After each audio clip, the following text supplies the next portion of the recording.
BNR gold and diamonds తరుగు తక్కువ బంగారం ఎక్కువ. ఇప్పుడు మన వైజాగ్ లో జూలై 24న grand opening. Welcome to I dream. మనలో సంకల్ప బలం గట్టిగా ఉంటే ఏదైనా సాధించవచ్చు అనే నానుడికి ఉదాహరణ ఈరోజు మన గెస్ట్. ఆయన డిపార్ట్మెంట్లోకి వచ్చారు. వచ్చిన తర్వాత ఒక సంఘటనలో ఆయనకు అవమానం జరుగుతుంది. అవమానం జరిగిన వెంటనే మానసిక శోభ గురై తలదించుకొని బాధపడకుండా ఈ వ్యవస్థలో ఎక్కడో లోపం ఉంది, ఈ వ్యవస్థను చక్కదిద్దాలంటే ఏం చేయాలి అని ఆలోచించి ఆయన ఒక మంచి ఉద్దేశంతో కంకణం కట్టుకున్నారు. అదే సివిల్స్ సాధించాలని. కానిస్టేబుల్ సివిల్స్ సాధించవచ్చా అనే చాలామంది ప్రశ్నలకు నోరు మూయించాడు ఆ కుర్రాడు. ఆయనే ఈ వారం మన గెస్ట్. పేరు ఉదయ్ కృష్ణారెడ్డి. సివిల్స్ రాశారు. రాసి 780 ర్యాంక్ సాధించారు. ఆయన గతంలో పోలీస్ కానిస్టేబుల్గా పనిచేశారు. అక్కడ ఏం జరిగింది, ఆయనలో అంత బలమైనగా మా నాటకపోయిన సంఘటన ఏం జరిగింది, సివిల్ సాధించడానికి ఆయన పడ్డ కష్టం ఏంటనే విషయాల్ని ఆయన తెలుసుకుందాం. నమస్తే బ్రదర్. నమస్తే సార్.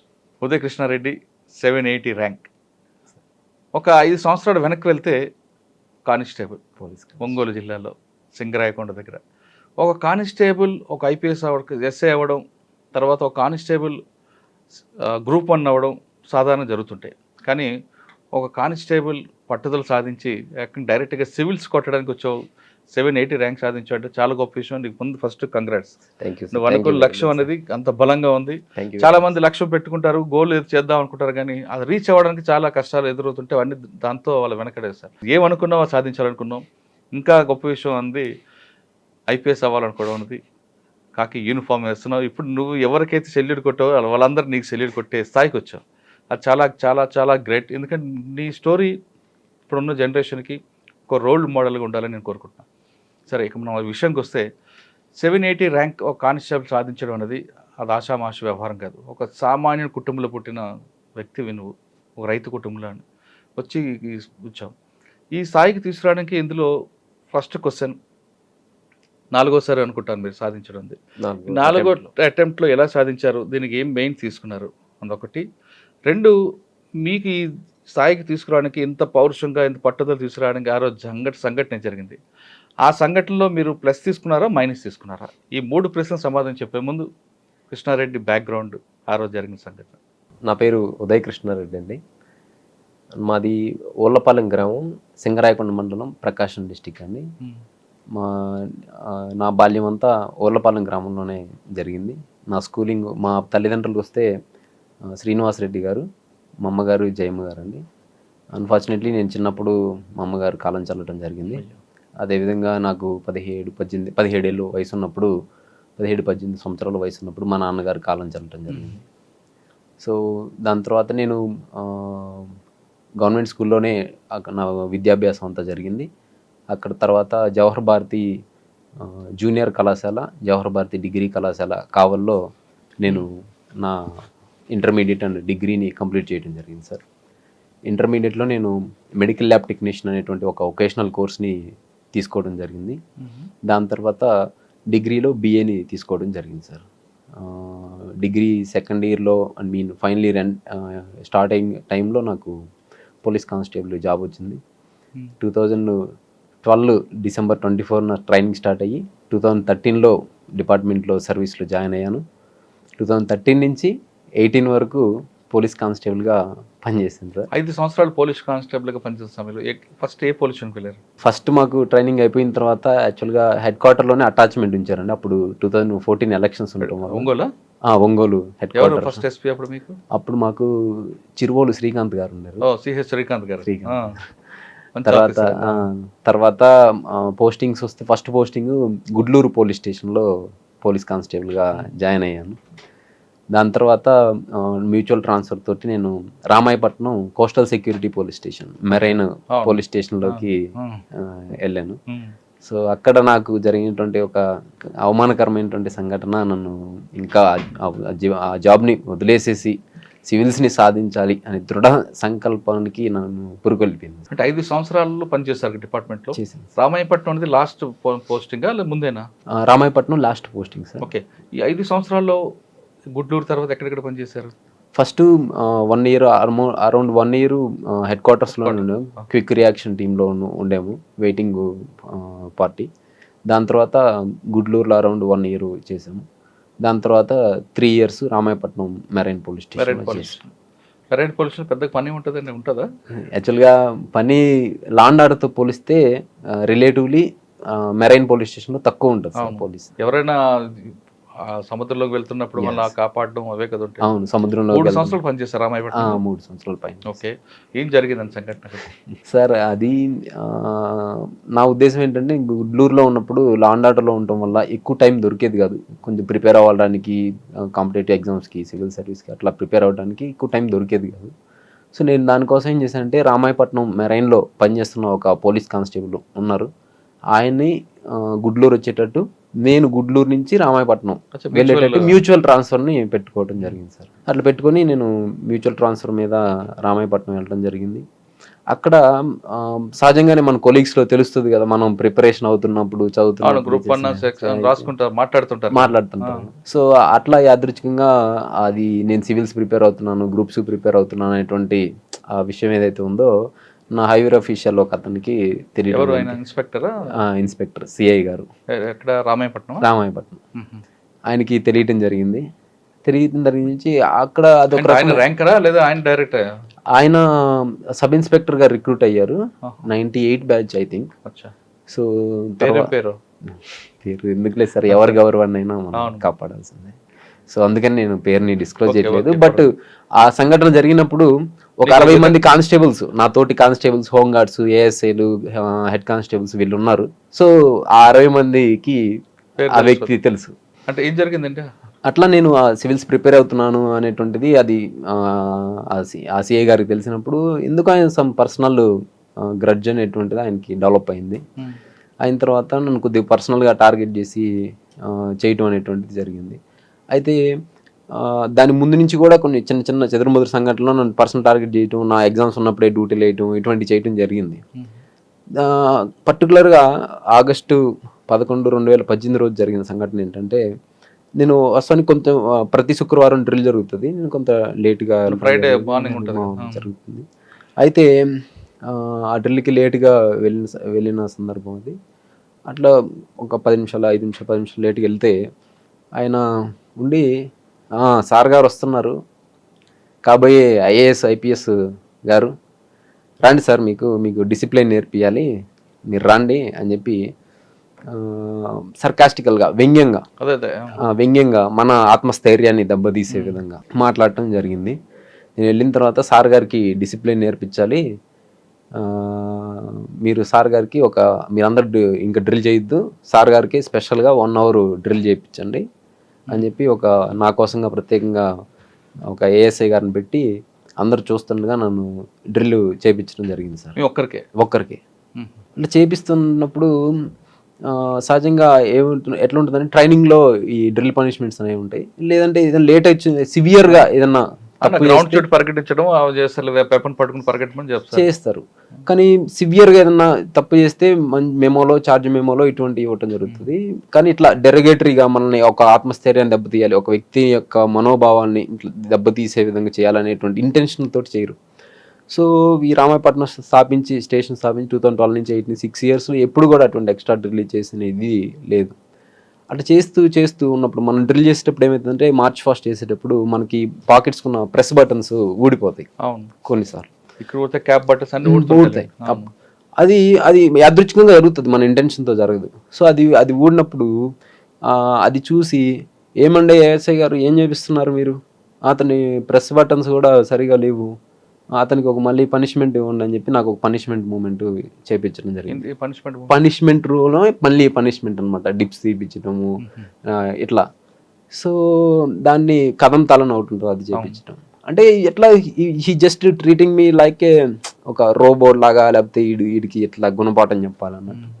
సో అక్కడ నేను ఏంటంటే, ఆ డిసిప్లైన్ మెయింటైన్ చేయడం అనేటువంటి దానికోసంగా కాదు, ఇది పర్సనల్ ఇంటెన్షన్ తోటి ఐ ఫెల్ట్ దట్ యాక్చువల్గా అది ఎవరికైనా అక్కడ ఉన్న 60 మంది సభ్యులకి అర్థమైంది.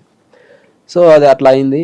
అయిన తర్వాత వచ్చి, ఏమనుకుంటున్నావు నువ్వేది సివిల్స్ ప్రిపేర్ అవుతున్నంత మాత్రం నువ్వు సివిల్స్ కొట్టినట్టుగా ఫీల్ అయిపోతున్నావా, నువ్వు ఆఫ్టర్ ఆల్ కానిస్టేబుల్ గాడివి, గుర్తుపెట్టుకో, నీ లిమిట్స్లో నువ్వు ఉండు, ఊహల్లో తేలమాకు, నువ్వు కానిస్టేబుల్ అనేది నువ్వు రియలైజ్ అయితే నీకు ఎంత త్వరగా రిలీజ్ అంత మంచిది, అని చెప్పి అన్నారు. కానీ పోలీస్ డిపార్ట్మెంట్ కానిస్టేబుల్ పిల్లర్ కదండి, యాక్చువల్గా అది ఒక ఐరన్ డిపార్ట్మెంట్ లేదు కదా.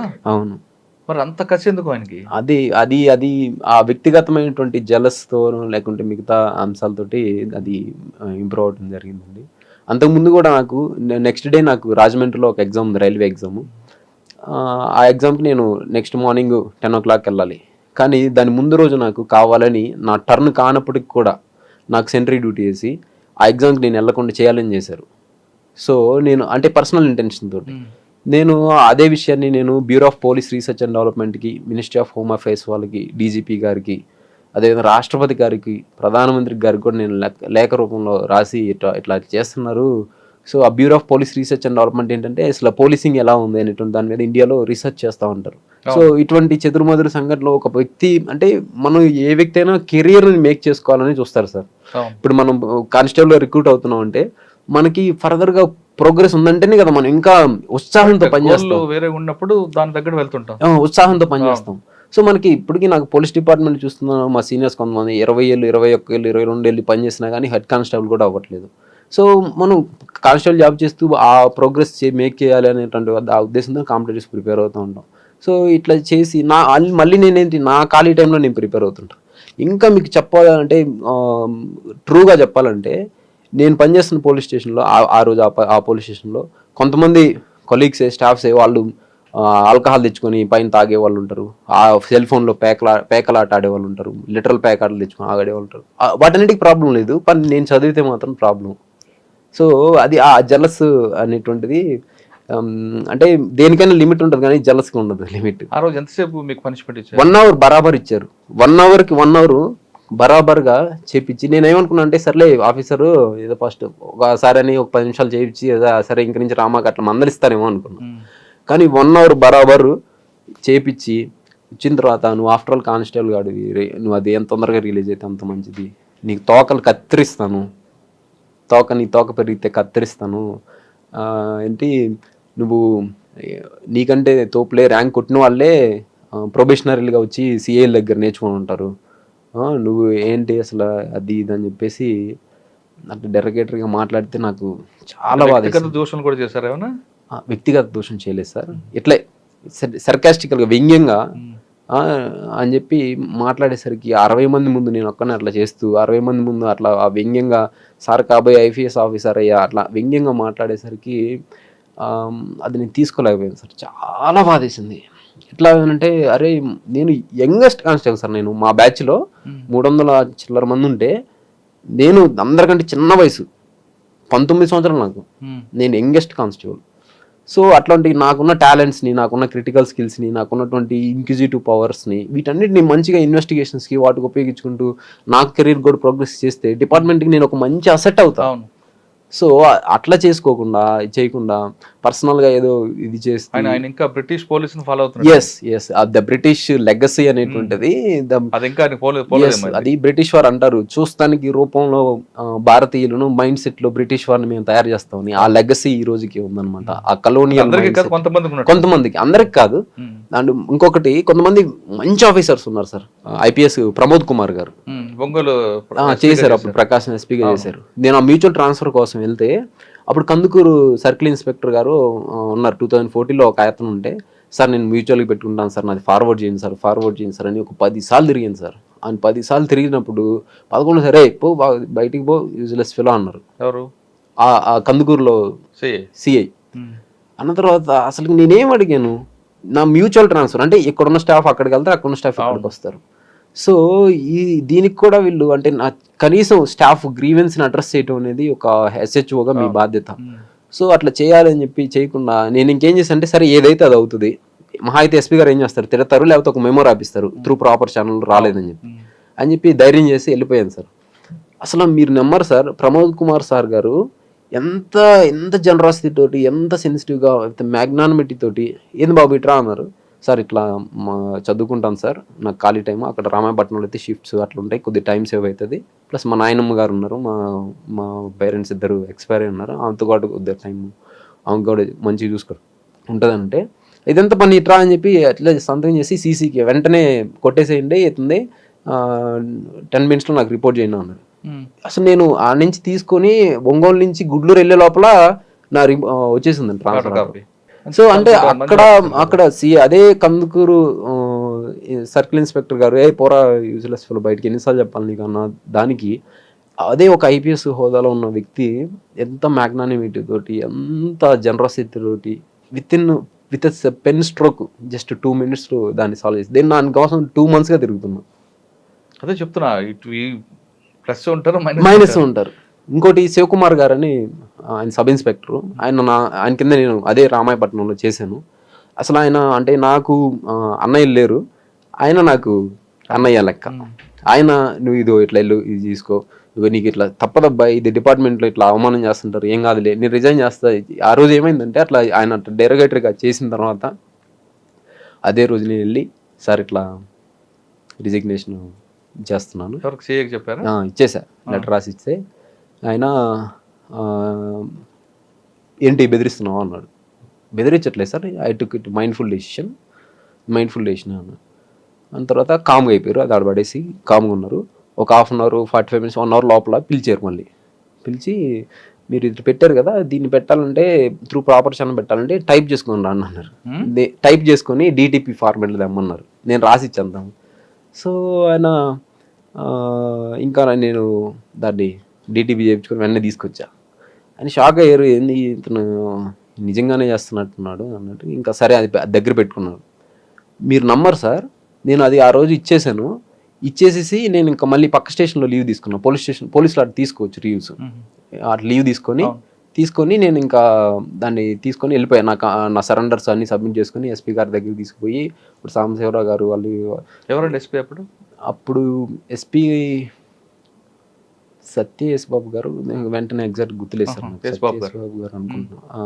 ఇంకా అట్లా తీసుకొని నేను అది ఇచ్చేసి వెళ్ళిపోయిన తర్వాత మీరు నమ్మరు, నా రిజిగ్నేషన్ లెటర్ని ఫార్వర్డ్ చేయకుండా స్టేషన్లోనే అట్లే పెట్టి, నేను కోచింగ్కి వెళ్ళిపోయాను, నేను ప్రిపరేషన్కి అట్లే పెట్టి నాకు 1 year జీడీలో జనరల్ డైరీలో ఆబ్సెంట్ అని ఎంట్రీ పెట్టి 21 రోజులు అయిన తర్వాత డెజర్టర్ అంటే ఉద్యోగం చేయకుండా పారిపోయిన సైనికుడు అనే డెజర్టర్ రిపోర్ట్ కొట్టి ఒక టీంని నా మీద నిఘా పెట్టి, నేను ఎప్పుడు ఇంటికి వస్తానా, ఎక్కడ ఢిల్లీలో ఉన్నానా, ఎక్కడున్నాను కనిపించి నేను ఆ డెజర్టర్ అయ్యాడని చెప్పి నాకు నోటీస్ సర్వ్ చేయించారు sir.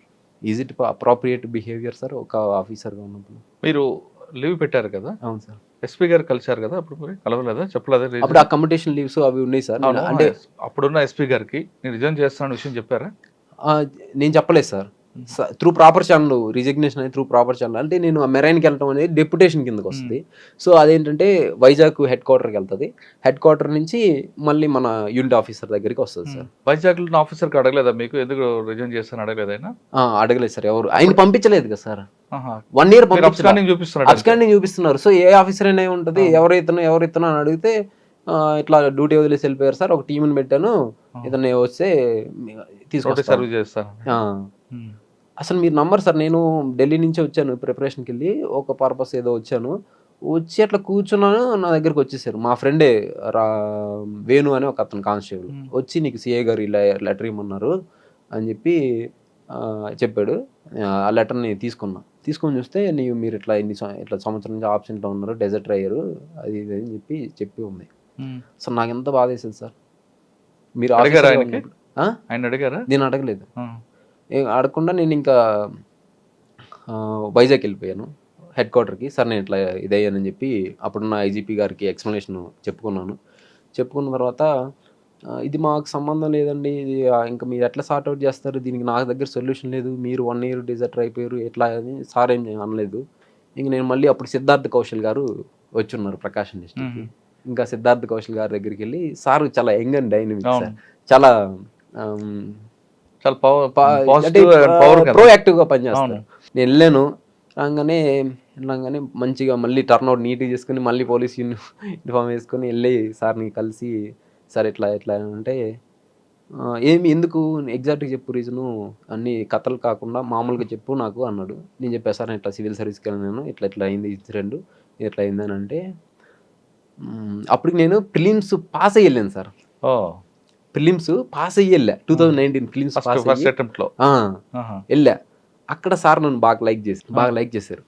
Okay gentlemen, all the best, నేను ఏం చేస్తామంటే దీనికి సొల్యూషను అని చెప్పి A2 క్లర్క్ ఉంటారు ఈ డీటెయిల్స్ చూసేవాళ్ళు, సత్యవాణి మేడం ఎవరు ఉంటారు ఒంగోలు DP వాళ్ళు, ఆ మేడం పిలిపించారు.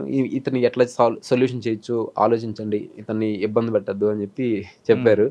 చెప్తే మ్యామ్ చూసి ఏదో ఒకటి రెట్రోస్పెక్టివ్గా దాన్ని యాక్సెప్ట్ చేసేటువంటి ఒక ప్రొవిజన్ ఉంది సార్ మన దగ్గర, ఆ ప్రొవిజన్ ప్రకారం ఇతన్ని మనం అతని ఏ రేట్లో అయితే రిజిగ్నేషన్ ఇచ్చారో దాన్ని డీమ్డ్ టు బీ టేకెన్ అని కింద దాన్ని తీసుకొని చేయొచ్చు అని చెప్పేసి అట్లా నన్ను రిజిగ్నేషన్ని ఆ డేట్ ప్రేయర్ డేట్ నుంచి యాక్సెప్ట్ చేసి అదే రోజు రిలీవింగ్ ఆర్డర్స్ ఇచ్చి అదే రోజు LP centre last pay certificate ఇచ్చేసి లీవ్స్ అన్ని సెటిల్ చేసేసి మొత్తం నన్ను అప్పటికప్పుడు రిలీవ్ చేసేసారు. ఏమన్నారు? ఆల్ ద బెస్ట్ అని చెప్పారు సార్. అప్పుడు ఈ ఆఫీసర్ మీద యాక్షన్ తీసుకోలేదా? ఇంకా అప్పటికి ఆయన మారిపోయి ఉన్నారు సార్. అప్పటికి ఆయన నేను వెళ్ళే టయానికి ఆయన మనకి నోటీస్ సర్వ్ చేశారు. నేను ఇది సివిల్స్ ప్రిలిమ్స్ రిజల్ట్స్ వచ్చిన తర్వాత వెళ్ళాను. అప్పటికి ఆయన మారిపోయినట్టున్నారు సార్. ఇక్కడ మీరు రిజైన్ చేశారు, ఫైనాన్షియల్ బ్యాక్గ్రౌండ్ తీసుకుంటే మీకు అంతంత మాత్రం నాన్న అమ్మ లేరు, నానమ్మ మీద మేనమావలు చిన్నాళ్ళు వాళ్ళతోనే మీరు ఆ సపోర్ట్ ఉంది కదా, జాబ్ ఉండేది అప్పట్లో 40,000 ఎంతో జాబ్ ఉండేది. రిజైన్ చేసిన తర్వాత మీరు ఢిల్లీ వెళ్ళి చదువుకోవడానికి ఆ ఫైనాన్షియల్ ఇష్యూస్ ఏమైనా వచ్చాయి? అప్పుడు ఫైనాన్షియల్ ఇష్యూస్ వచ్చాయి సార్. నేను నా సేవింగ్స్ని నేను ప్రాపర్గా మెయింటైన్ చేసుకున్నాను. తర్వాత మా మామయ్య గారు కోటిరెడ్డి గారు ఉన్నారు, ఆయన నాకు సపోర్ట్ చేశారు. అదేవిధంగా ఇంకోటి చెప్పాలంటే యాక్చువల్గా నేను జాబ్ రిజైన్ చేసింది ఆల్మోస్ట్ నా రిజల్ట్స్ వచ్చే వరకు అయితే మా నాయనమ్మకి తెలియదు నేను హైదరాబాద్లో చేస్తున్నాను అని చెప్పి. ఎందుకంటే ఆమె చాలా బాధపడతారు, ఏడుస్తారు. ఆమెకి ఏంటంటే హైదరాబాద్లో చేస్తున్నాను ఉద్యోగం, హైదరాబాద్లో చేస్తున్నాను అని చెప్పి చెప్పేది. నేను జాబ్ రిజైన్ చేసిన తర్వాత అది వచ్చి డైరెక్ట్ మా మామయ్య గారికి చెప్పాను. ఎవరు మీరా? నేను ఇంటికి వెళ్ళాను ఆ రోజు ఈవినింగ్, జాబ్ రిజైన్ చేశాను అన్న. ఏమైంది అన్నాడు. ఇన్సిడెంట్ చెప్పలేదు. నేను నాకు సివిల్స్ ప్రిపేర్ అవ్వాలని ఉంది, నువ్వు నాకు సపోర్ట్ చేస్తావా చేయవా అని ఇట్లా డిమాండింగ్ అడిగాను. ఇంకంతేనా నీ నిర్ణయం అన్నారు. అంతేనని చెప్పా. సరే నువ్వు నీకు ఎట్లా సపోర్ట్ ఏం చేయాలంటే నా దగ్గర ఎక్స్ అమౌంట్ ఉంది, నేను వెళ్తున్నాను వెంచరింగ్, ఇంకంతే నేను వెళ్తాను, ఇంకేదైనా ఉంటే నీకు కాల్ చేస్తా అంటే సరే నువ్వు వెళ్ళు నీ ఇష్టం అని చెప్పారు. కానీ ఐఎమ్ సక్సెస్ఫుల్లీ దాన్ని మా మావయ్య గారి దగ్గర ఒక 1 year వరకు నేను అవసరం లేకుండానే నేను ఢిల్లీలో స్పెండ్ చేశాను. తర్వాత మళ్ళీ అక్కడి నుంచి హైదరాబాద్ వచ్చింది. ఇంకా అక్కడి నుంచి మా మావయ్య గారు he took care of everything. తర్వాత మళ్ళీ మీకు చెప్పాను కదా సార్, మాకు శివకుమార్ సార్ గారు SI, ఈయన ఈజ్ లైక్ బ్రదర్, SI కూడా కాదు. తర్వాత మా ఫ్రెండ్ ఉన్నాడు యోగి అని, తర్వాత రాజేష్, సునీల్, ఇట్లా వీళ్ళ సహకారంతో ఉద్యోగం రిజైన్ చేశారు. ఢిల్లీ వెళ్ళాలి, అక్కడే ఉండి చదువుకోవాలి అనే ఆలోచనలకు వచ్చింది. ఎక్కడ మీరు అకామిడేషన్ తీసుకున్నారు? రెండోది మీరు ఏ మెయిన్స్ తీసుకొని వెళ్ళారు అక్కడికి? మీ ఆప్షన్ ఏంటి పెట్టుకున్నారు? సార్ నేను ఢిల్లీ వెళ్ళడానికి ఫస్ట్ వాజీరామ్ అండ్ రవి దాంట్లో జాయిన్ అవ్వాలని చెప్పేసి వెళ్ళాను సార్. నీకు ఇక్కడ నా ఫ్రెండ్ యోగి అని చెప్పాను కదా సార్, తను VROగా పనిచేస్తారు. ఆయన పనిచేసే విలేజ్లో చలిజాముల వెంకటేశ్వర్ గారు అని అన్న అప్పుడు IAS కొట్టున్నారు, 2015 బ్యాచ్ కొట్టుంటే మా ఫ్రెండ్ ఆయన దగ్గరికి తీసుకెళ్ళి అన్న ఇట్లా ఉదయ్ బాగా చదువుతాడు, ఇది ఇట్లా చేయాలనుకుంటున్నాడు అని చెప్పి అన్నకు కూడా చెప్పలా ఇట్లా ఏంది ఇన్సిడెంట్ అని. సివిల్స్ సాధించాలనుకున్నాడు, గట్టి అంబిషన్. అయితే అన్న ఏమేమి చదివావు, ఏంది సిలబస్ ఏంది అంటే మొత్తం చెప్పాను నేను. సిలబస్ ఇది, ఈ బుక్స్ చదివాను. ఇంకా అసలు మేము ప్రిపరేషన్ స్టార్ట్ చేసినప్పుడు మాకు కూడా ఈ బుక్స్ మేము పరిచయం లేదు, నువ్వు ఇంకా చదివి వెళ్తున్నావు కాబట్టి ఇంకా మంచిది, అక్కడికి పలానా ఇన్స్టిట్యూట్కి వెళ్ళని చెప్తే వెళ్ళానండి. వాజీరామ్ అంటారు, అక్కడికి వెళ్ళి అక్కడ జాయిన్ అయితే అక్కడ నాకేంటంటే ఆల్రెడీ నేను చదివినయే చెప్తున్నారు. మళ్ళీ నాకు గ్రాడ్యుయేషన్ BA ఉంది కదా, హిస్టరీ పాలిటీ ఇవన్నీ నాకు చదివినయే చెప్తున్నారు, ఎక్సెప్ట్ ఇంటర్నల్ సెక్యూరిటీ కొన్ని టాపిక్స్ ఇటువంటి తప్పించి. సో ఇంకా నాకు అక్కడ కూడా ఇంకా వెదరు ఫుడ్ ఏం పడలేదు. సో ఇంకా సబ్జెక్ట్ కూడా అంతా ఎక్కువ ఏం చెప్తున్నారు అనిపించలా. ఓకే వీళ్ళు కూడా బేసిక్సే చెప్తున్నారు, కాకపోతే ఒక ఎక్స్పోజర్ అయితే వచ్చింది. అందరూ IITs నుంచి వచ్చేవాళ్ళు, IIMs నుంచి వచ్చేవాళ్ళు అందరూ అక్కడి నుంచే స్టార్ట్ చేస్తారు అని అర్థమైంది. ఇంకా ఇన్ఫాక్ట్ తీసుకుంటే నేను ఇంకా నాకు డిగ్రీలో సబ్జెక్ట్ పరిచయం కూడా ఉంది, కొంతమందికి అసలు పరిచయం లేకుండా స్టార్ట్ చేస్తాను. అర్థమైన తర్వాత ఇంకా వెదరు ఫుడ్ వాటన్నిటి కోసం నేను హైదరాబాద్ షిఫ్ట్ అయిపోయి ఇక్కడ హైదరాబాద్లో అశోక్ నగర్లో ఉన్నాను. అక్కడ ఆప్షన్ ఏం తీసుకున్నారు మీరు? నేను political science and international relations sir. అచ్చా. Political science and international relations తీసుకున్నాను ఆప్షనల్. ఉమ్. తర్వాత 19 అటెంప్ట్ ఫస్ట్ టైం ప్రిలిమ్స్ అయింది, మెయిన్స్ అయింది, ఇంటర్వ్యూకి వెళ్ళాను. ఇంటర్వ్యూకి వెళ్ళి ఫైనల్ లిస్ట్లో 9 మార్క్స్ తోటి ఉండలేకపోయాను, అది Okay. కట్ ఆఫ్ మిస్ అయింది. తర్వాత ఇంక 20 అటెంప్ట్ కోవిడ్, దానివల్ల ఇవ్వలేకపోయాను. తర్వాత 21లో సీసాట్ ఫెయిల్ అయ్యాను ప్రిలిమినరీ. తర్వాత 22లో మళ్ళీ సీసాట్ ఫెయిల్ అయ్యాను. జిఎస్ కంప్లీట్ అవుతుంది కానీ సీసాట్ పోతుంది. అప్పుడు బాగా డిసప్పాయింట్ అయిపోతే ఇంకప్పుడు నాకు సునీల్ అని ఇంకో ఫ్రెండ్ ఉన్నాడు, ఫైర్ ఎస్ఐ అతను, కడపలో చేస్తాడు పులివెందుల్లో. తను వచ్చి అన్న ఇట్లా నేను మ్యాథ్స్ కొద్దిగా వీక్ అనమాట, ఇట్లా ఇది మ్యాథ్స్ ఈ కెరీర్ విల్ యాప్ అనే దాంట్లో జాయిన్ అవ్వండి, ఇంకోటి కాంప్రహెన్షన్ మేధాటి శ్రీనివాస్ గారు అని ఉంటారు, ఆయన దగ్గర జాయిన్ అవ్వండి మీకు అవుతుంది అని చెప్పారు. తర్వాత అన్న భార్గవ్ అన్నది ఒక అన్న ఉన్నారు, అన్న Chhattisgarh cadre IAS officer. Okay. అన్న కూడా సీసాట్ కొన్నిసార్లు ఆబ్స్టికల్స్ ఫేస్ చేశారు. అన్నను కూడా సజెషన్ అడిగితే కొన్ని సజెషన్స్ ఇచ్చారు. సో ఎన్ని సజెషన్స్ ఈ మళ్ళీ మిస్టేక్స్ రెక్టిఫై చేసుకుని మళ్ళీ 23 అటెంప్ట్. ఇంకా ఏంటంటే 23 అన్ని సంవత్సరాల్లో కల్లా 2013 నుంచి 23 పేపర్ ఇంకా డిఫికల్ట్ పేపర్ సీసాట్. సో ఆ డిఫికల్ట్ పేపర్ని కూడా నేను సక్సెస్ఫుల్గా కంప్లీట్ చేయగలిగాను. అచ్చా. తర్వాత మెయిన్స్ ఇంటర్వ్యూ 780 ర్యాంక్. సార్ దాదాపు ఇప్పుడు 4 సంవత్సరాలు కష్టపడ్డారు సార్. 4 సంవత్సరాలు నాన్నమ్మకి మీరు మాత్రం హైదరాబాద్ ఉద్యోగం చెప్పారు. మా నాన్నమ్మ ఎప్పుడు రేపు ఉద్యోగం చేస్తున్నా కదా పెళ్లి చేస్తాను అనలేదు? అసలు మీకు చెప్పని విషయం ఏంటంటే నేను ఢిల్లీ వెళ్తా అన్నప్పుడు నువ్వు ఢిల్లీ వెళ్తే నేను ఊరేసుకొని చనిపోతాను అన్నది. ఎందుకంటే ఆ పెళ్లి చేసుకో, నువ్వు ఏదో పిల్లలు ఇప్పుడు మీ నాన్నగారు మీ అమ్మగారు లేరు, ఏదో ఒక ఉద్యోగం వచ్చింది, పెళ్లి చేసుకుంటే నాకు వయసు అయిపోతుంది, సుఖంగా చూస్తాను అది ఇది అని చెప్పి. నాకు కానీ నా అంబిషన్ వేరు కదా. సో సరే నేను వెళ్తానంటే లేదు సస్యం మీరా ఉంది, ఇంకా నేను ఊరేసుకొని చచ్చిపోతాను బెదిరించింది. నేను పక్కన ఉన్న చాందని తీసుకో అయినా నేను వెళ్ళలేదు అని చెప్పి వెళ్ళిపోయా. వెళ్ళిన తర్వాత ఇంకా తర్వాత వచ్చి హైదరాబాద్లో ఉన్నా, హైదరాబాద్కి ట్రాన్స్ఫర్ అయింది, అడైతే చదువుకోవడానికి కొంచెం టైం ఉంటుంది అట్లా ఇట్లా అని చెప్పా. కానీ ఒక రోజు వచ్చింది మెడికల్ టెస్ట్లకి వాటికి, వచ్చి రూమ్ అంతా చూసింది, ఎరా పోలీస్ గుడ్డలు లేవు ఏమి అన్నది. పోలీస్ గుడ్డలు లేవా అంటే ఆమె తెలియదు అట్లా లే ఇది పోలీస్ అంటే అప్పుడప్పుడు ఆడ రామాయపట్నంలో మఫ్టీలో వెళ్తాం కదా డ్యూటీకి, ఈ మఫ్టీలో చేసే ఉద్యోగంలే అన్న. ఈడు దొంగోట్లాగా ఉన్నాడు రీడు అన్ని చెప్పని దాచి పెడతాడు అట్లా అన్నది. సరే ఇంక తర్వాత మా తమ్ముడు ఉంటాడు, ఆమెకి మా తమ్ముడికి ఏదన్నా వాదన జరిగినప్పుడు నీకు విషయం చెప్పేదా అన్నయ్య రిజైన్ చేసి వెళ్ళి రాజీనామా పెట్టి వెళ్ళే అంటాడు. అప్పుడు ఆమె భయపడి నాకు ఫోన్ చేసింది. సో నేను చేయలేదులేవే, నీకు ఎందుకు భయపడమాక అది ఇది అని చెప్పి భరోసా చెప్పాల్సి వచ్చేది.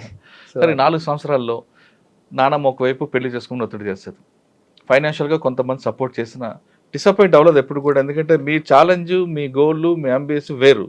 అవును సార్. ఒక్కొక్కసారి ఫస్ట్ అటెంప్ట్లో వెళ్ళడం, లాస్ట్ మూమెంట్లో 9 మార్కులతో కట్ ఆఫ్తో రావడం, ఇవన్నీ వస్తున్నప్పుడు ఎందుకు ఇక్కడ ఆగిపోదాం ఉందా, లేదు ఖచ్చితంగా మనం గోల్ రీచ్ అవ్వాలి, ఆ సంకల్ప బలానికి రీచ్ అవ్వాలి అని అనుకున్నారా? ఏ సివిల్ సర్వీస్ యాస్పిరెంట్ అయినా ఎక్సెప్ట్ ఫస్ట్ అటెంప్ట్లో కొట్టిన కొంతమంది కొన్నిసార్లు ఫస్ట్ అటెంప్ట్ వాళ్ళకి కూడా సెల్ఫ్ డౌట్ వస్తుంది. ఈ సెల్ఫ్ డౌట్ రావటం, డిసప్పాయింట్ అవటం ఇది కామన్ సార్. నేను కూడా ఫస్ట్ అటెంప్ట్లో ఇంటర్వ్యూకి వెళ్ళినప్పుడు ఫైనల్ సెలెక్షన్ రానప్పుడు నాకు డిసప్పాయింట్ రాలా. ఓకే మనం we made progress, police constable నుంచి యూపీఎస్సీ భవన్ ఆ మెట్లు తొక్కామంటేనే సంథింగ్ ఇస్ దేర్, మన దగ్గర పొటెన్షియల్ ఉంది.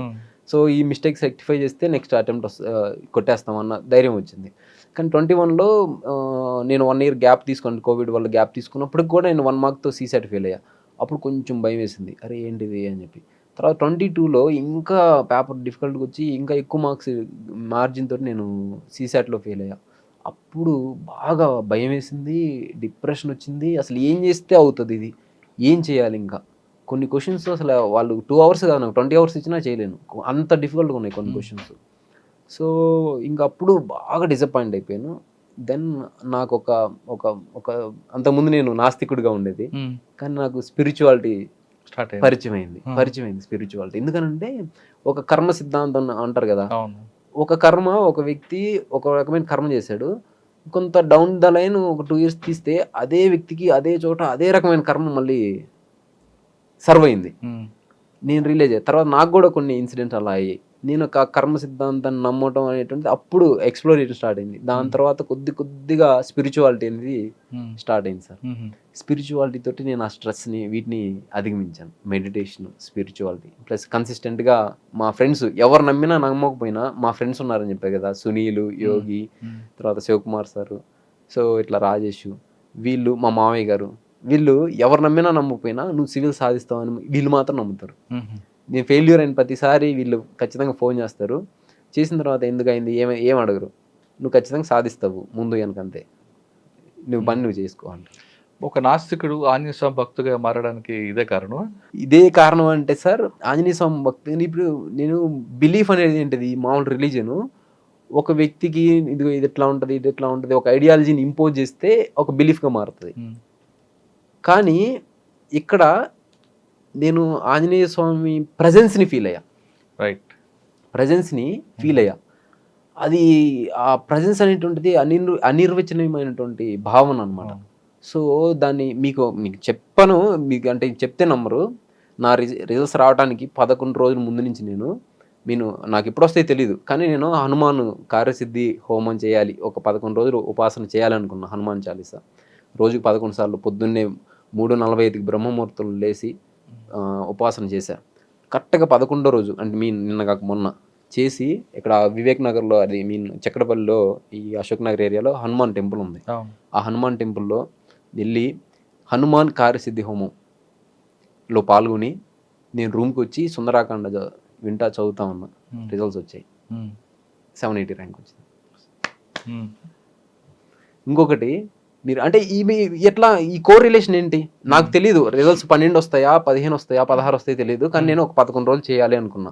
ఎందుకనంటే కొద్ది నెగిటివ్ ఫీలింగ్స్ వస్తూ ఉన్నాయి, రాకపోతే ఏంటి పరిస్థితి, ఫైనల్ లిస్ట్లో ఈసారి కూడా లేకపోతే పరిస్థితి ఏంటి, మీరు ఒక కెరీర్ని వదిలేసాం.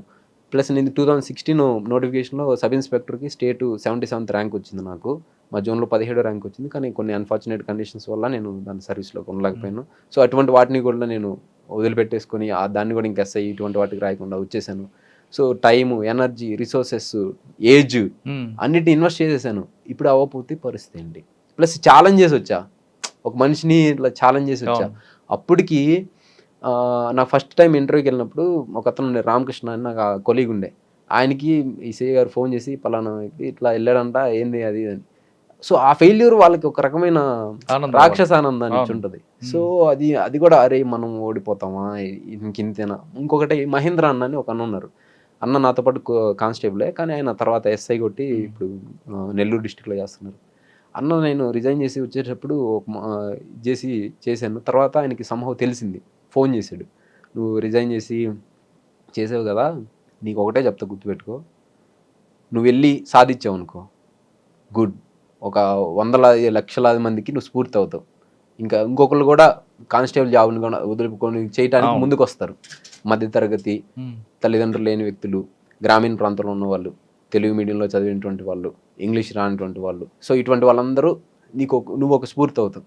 అదే నువ్వు సాధించలేదా, ఈ మిగతా వాళ్ళు కూడా భయపడిపోతారు, ఎందుకు రిస్క్ చేయడం అది ఇది అని చెప్పి. సో అన్న చెప్పిన మాట కూడా నాకు మైండ్లో బాగా ఇవన్నీ వచ్చి భలే బాధపడ్డాను సార్. చేస్తాను. మీరు ఒక ఛాలెంజ్ చేసి బయటకు వచ్చారు. మీరు ఢిల్లీ వాజీరామ్ అవ్వచ్చు, తర్వాత అశోక్ నగర్ అవ్వచ్చు, అక్కడికి వస్తున్న మిగతా బ్యాచ్మేట్స్ ఎవరైనా అంత వాళ్ళ బ్యాక్గ్రౌండ్స్ అంతా కూడా చాలా రిచ్ ఫ్యామిలీస్ నుంచి, లేదా మీరు అన్నట్ల ఐఐటి కర్పూర్ రకరకాల వ్యక్తులు వస్తుంటారు. వాళ్ళు చూసినప్పుడు ఎవరైనా నేను ఒక చిన్న ఊరు నుంచి ఒక కానిస్టేబుల్ వచ్చాను, వీళ్ళతో కలిసి నేను జర్నీ చేయగలనా, ఈ గోల్ రీచ్ కాగలనా అనే భావన ఎప్పుడు వచ్చిందా? చాలాసార్లు వచ్చింది సార్. అయితే ఎవరి ద్వారా అయితే ఆ భావన వచ్చిందో వాళ్ళ ద్వారా ఆ భావన కూడా పోయింది. ఎందుకంటే ఇప్పుడు నా చుట్టూ ఐఐటి, నాకు భార్గవ్ అని ఉన్నాడు, ఈ సంవత్సరం 590 ర్యాంక్ వచ్చింది, లాస్ట్ ఇయర్ 772. భార్గవ్ తను ఐఐటి బాంబే. తర్వాత విశాల్ అని ఉన్నాడు ఇంకొక ఆయన, అతను 3-4 ఇంటర్వ్యూస్ ఇచ్చారు, ఆయన ఐఐటి బాంబే. తర్వాత జగత్ సాయి, రాళ్లపల్లి జగత్ సాయిని ఇప్పుడు యూపీ క్యాడర్లో ఐఏఎస్గా పనిచేస్తున్నారు, తను ఐఐటి ఖరగ్పూర్. తర్వాత శామ్యుల్ వెస్లీ అని ఒక అతను ఉన్నారు, ఆయన 3-4 ఇంటర్వ్యూస్ ఇచ్చారు, ఆయన గుజరాత్ గిఫ్ట్ సిటీలో చేస్తున్నారు. సో ఆయన ఐఐటి ఖరగ్పూరే. సో వీళ్ళందరిని చూసి నాకు భయం వేసింది, అరే వీళ్ళందరూ ఐఐటి వాళ్ళరా, నేను మామూలు స్కూలు కాలేజు ఏంటి, అసలు నాకు పెద్ద ఇంగ్లీషు ఇంత వీళ్ళకి వచ్చినంత ఇదిగా రాదు, అని చెప్పి. కానీ నేను ఎప్పుడైతే ఫస్ట్ అటెంప్ట్లో ఇంటర్వ్యూకి వెళ్ళానో నాకు అక్కడ జగత్ సాయి పరిచయం అయ్యారు, అక్కడ ఢిల్లీలో పరిచయం అయ్యి చెప్పాడు, నేను ఇట్లా ఐఐటి ఖరగ్పూర్ అసలు నువ్వు ఇట్లా వచ్చావంటే నీకు చాలా గ్రేట్ ఉదయ్, నువ్వు యూ విల్ మేక్ ఇట్ అని. ఇంకోటి రాహుల్ రెడ్డి నంద్యాలలో జాయింట్ కలెక్టర్ చేస్తున్నారు అన్న నేను ఒకే బెంచ్లో రాశాను మెయిన్స్. ఆ సంవత్సరం అన్నకి ఐఏఎస్ వచ్చింది. అన్న చెప్పారు ఆ ఎగ్జామ్ హాల్లో చెప్పాడు, ఉదయ్ నువ్వు ఫస్ట్ అటెంప్ట్ డేట్ వచ్చావు కదా, నువ్వు ఖచ్చితంగా ర్యాంక్ కొడదు, ఇదే మూమెంట్ అని కీప్ అప్ చేయి, ఫెయిల్యూర్స్ వచ్చినా సక్సెస్ వచ్చినా పెద్దగా డిమోటివ్ అవ్వకని.